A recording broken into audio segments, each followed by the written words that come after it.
ఇంకా పవన్ కళ్యాణ్ గారు అయితే ఆయన ఎప్పుడు వస్తే మాటకు వస్తాడు, ప్రెస్ మీట్ పెడతాడు, ఎట్టంటే మాట్లాడతాడు.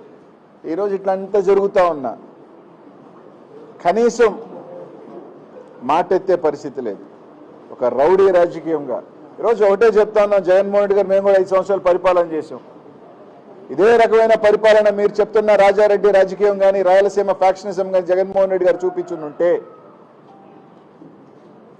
మీరు చెప్తున్నట్టే జగన్మోహన్ రెడ్డి గారి హింస వ్యక్తి అని కానీ జగన్మోహన్ రెడ్డి గారు అనుంటే నిజంగా మీరు బయట తిరిగే వాళ్ళ, నిజంగా మీరు ధైర్యంగా ఈ రాష్ట్రంలో తిరిగే వాళ్ళని అడుగుతా ఉన్నాం. ఈరోజు అధికారం ఉంది, మీకు అధికారం ఇచ్చింది ప్రజలు, మంచి చేయను సరే, అది ఎట్టా చేసే పరిస్థితి లేదు, సంక్షేమం లేదు, అభివృద్ధి లేదు. సరే ఇంక మేము ఏమైనా చేస్తాం, మేము ఇలాగే మాట్లాడితే కేసులు పెడతామంటే పర్లా, ఇంక 3 సంవత్సరాలు ఉంది, అధికారం ఉంది, రైట్. ఎన్ని కేసులు పెడతారో పెట్టుకోండి, ఎన్ని దాడులు చేస్తారో చేసుకోండి.